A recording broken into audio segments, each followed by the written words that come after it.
Subscribe करें हमारे YouTube channel को, बेल आइकन प्रेस कर ले जीएसटी इनकम टैक्स वीडियो सबसे पहले देखने के लिए। Hello everyone, welcome to our YouTube channel. हमें कई बार सुनने को मिलता है कि इंटरेस्ट पे जीएसटी पे करना पड़ेगा, तो ये वीडियो उसी के रिगार्डिंग है। हम आज कम्प्लीटली चेक करेंगे कि इंटरेस्ट पे जीएसटी किस वजह से लगता है और उसका क्या ट्रीटमेंट हमें करना होता है। सबसे पहले बात, जीएसटी हमेशा टैक्सेबल वैल्यू पे लगता है। टैक्सेबल वैल्यू कहाँ से निकलती है? Taxable value equal to transaction value.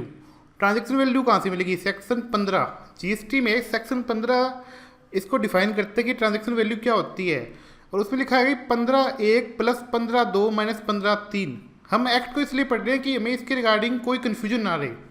अब 15(2) जो ऐड होने के लिए इसमें बोला है कि 15(2) ऐड होएगा, उसमें लिखा हुआ है स्पेशली इंटरेस्ट और लेट फीस और penalty for delayed payment of any consideration for any supply. आपका कोई बिल कटा और उसके लिए आपको इंटरेस्ट, लेट फीस या पेनल्टी देनी पड़ रही है, तो उस केस में आपको उस पर जीएसटी की वैल्यू में ऐड करना पड़ेगा। इसी के रिगार्डिंग जीएसटी लग रहा है कि जीएसटी में स्पेशली मेंशन कर रखा है कि इंटरेस्ट, लेट फीस, पेनल्टी पे आपको जीएसटी पे करना पड़ेगा और टैक्सेबल वैल्यू में ऐड करना पड़ेगा। अब हम सिचुएशन लेते हैं दो। सिचुएशन ए में है कि सेल हुई बिनोला की, जीएसटी 5% 50 रुपये पेमेंट आ गई, ट्रांजैक्शन कंप्लीट। सिचुएशन बी में सेल हुई है बिनोला खल की, जिस पे जीएसटी एग्जम्प्ट है, जीएसटी चार्ज हुआ बिल पे 0 पेमेंट आ गई। अब 3 सिचुएशन हो सकती है कि बिनोला की पेमेंट टाइम से पहले आ गई, मतलब 5 या 7 दिन का डिस्काउंट पीरियड है, उसमें पहले आ गई और हमने उनको डिस्काउंट दे दिया। Payment received in time, discount, या लोकल लैंग्वेज में मुद्दत गिवन, मुद्दत हमने दी तो ट्रांजेक्शन कंप्लीट हुई, हमें कुछ नहीं करना। सिचुएशन बी में भी बिनोला खल में पेमेंट टाइम पे आई, मुद्दत दी, ट्रांजेक्शन कंप्लीट, हमें कुछ नहीं करना।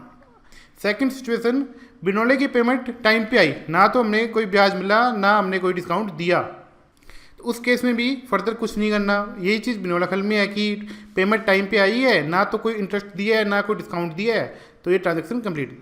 अब आइए सबसे मेन सिचुएशन, बिनोला की सेल हुई, पेमेंट टाइम पे नहीं आई और हमें कुछ इंटरेस्ट मिला। इंटरेस्ट मिला तो अब हमें डेबिट नोट इशू करना पड़ेगा जीएसटी में, और उस पर जीएसटी चार्ज करना पड़ेगा।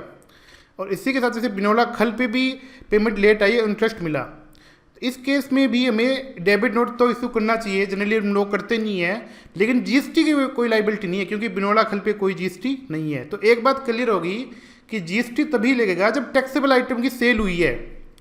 अगर टैक्स फ्री आइटम की सेल हुई है और बाद में उस पर इंटरेस्ट मिला है तो जीएसटी नहीं लगेगा। अब हम देखते हैं सबसे पहली बात, इंटरेस्ट का अमाउंट कैसे कैलकुलेट होएगा। टोटल इंटरेस्ट था 15,000 रुपये, 15,000 रुपये ब्याज था, लेकिन हमें नेट दिया 13,500, और क्या करा कि 10% टीडीएस काट लिया और फॉर्म 60 ने दे दिया।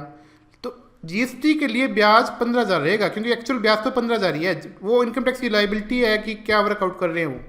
तो 15,000 रुपये जीएसटी लगेगा 5%। अब क्या रहेगा, 15,000 का 5% जीएसटी होगा 750 रुपये, तो डेबिट नोट इसे होगा 15,750 रुपये का।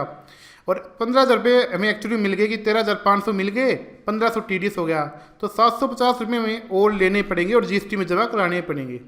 अब बात रही डेबिट नोट में क्या क्या चीज़ें लिखनी पड़ेगी। डेबिट नोट लिखा जाएगा ऊपर जहाँ पे हम टैक्स इनवॉइस लिखते हैं, नेम, एड्रेस, खुद का एड्रेस, रेसिपिएंट का एड्रेस, सीरियल नंबर और साइन, साथ में डिटेल जिस बिल के रिगार्डिंग ये डेबिट नोट इशू किया जा रहा है।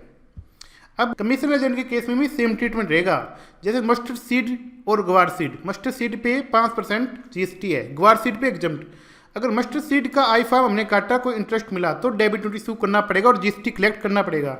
अगर ग्वार सीड का आई फॉर्म काटा और उस पर अगर हमें कोई इंटरेस्ट मिला तो डेबिट नोट इशू करना चाहिए, हाउएवर कि उस पर जीएसटी की लाइबिलिटी कोई नहीं आ रही। अब हम आते हैं मस्टर्ड सीड पे द्वारा कि मस्टर्ड सीड का डेबिट नोट हमने इशू कर दिया और फैक्ट्री से जीएसटी ले लिया या एसएससी से जीएसटी ले लिया। उसके बाद हमें क्या करना है, हम उस जीएसटी को पे कर देंगे और अपनी जीएसटीआर 3B और जीएसटीआर 1 में दिखा के रिटर्न फाइल कर देंगे। जब हम रिटर्न फाइल कर देंगे तो वो एसएससी या फैक्ट्री के जीएसटीआर 2A 2B में आ जाएगा और फैक्ट्री ओनर जीएसटी लॉ के अकॉर्डिंग इनपुट क्लेम कर लेगा। अब हम इसको समरी करते हैं कि क्या हो रहा है। जीएसटी में इंटरेस्ट, लेट फीस, पेनल्टी मिली हमें डिलेड पेमेंट पे, तो वो हमारे ट्रांजैक्शन वैल्यू का पार्ट रहेगा। तो टैक्स कब लगेगा, जब एक्चुअल में हमें रिसीव हुआ, actual receipt of amount, interest, fee, penalty और डिलेड पेमेंट। उसके बाद हमें डेबिट नोट या सप्लीमेंट्री इनवॉइस या रिवाइज इनवॉइस इशू करना है। इंटरेस्ट हमें जैसे जून में इंटरेस्ट मिला तो हमें जून में ही डेबिट नोट इशू करना है। प्रैक्टिकल दिक्कत क्या आ रही है कि अगर एक आई फॉर्म हमने काटा या एक बिल काटा और उसका इंटरेस्ट मिला तो उसका डेबिट नोट हमें अलग इश्यू करना चाहिए, मीन कि डेबिट नोट इनवॉइस वाइज होना चाहिए। लेकिन प्रैक्टिकली लोग ये कर रहे हैं कि क्लब करके कर रहे हैं कि जून के मंथ में एक एसएससी से जितना इंटरेस्ट आया उसका कंप्लीट डेबिट नोट हम उसको दे रहे हैं। तो उसमें जीएसटी को कंप्लाइंस का इशू है, लेकिन जीएसटी को हम वेज नहीं कर रहे, जीएसटी जितना बन रहा है उतना पे कर रहे हैं, तो फुली हमें इसमें दिक्कत नहीं आनी चाहिए। इस वीडियो में हमने सारे पॉइंट कवर करने की कोशिश की है कि इंटरेस्ट पे जीएसटी किस वजह से लग रहा है और इंटरेस्ट पे जीएसटी की लायबिलिटी आने के बाद हमें क्या स्टेप लेने चाहिए। फिर भी कोई क्वेरी आपकी रह जाती है तो आप इस वीडियो पे कमेंट कर सकते हैं या हमारी ईमेल आईडी पे हमें मेल कर सकते हैं। इसी के साथ मैं वीडियो को एंड करूंगा। Thank you for watching the video.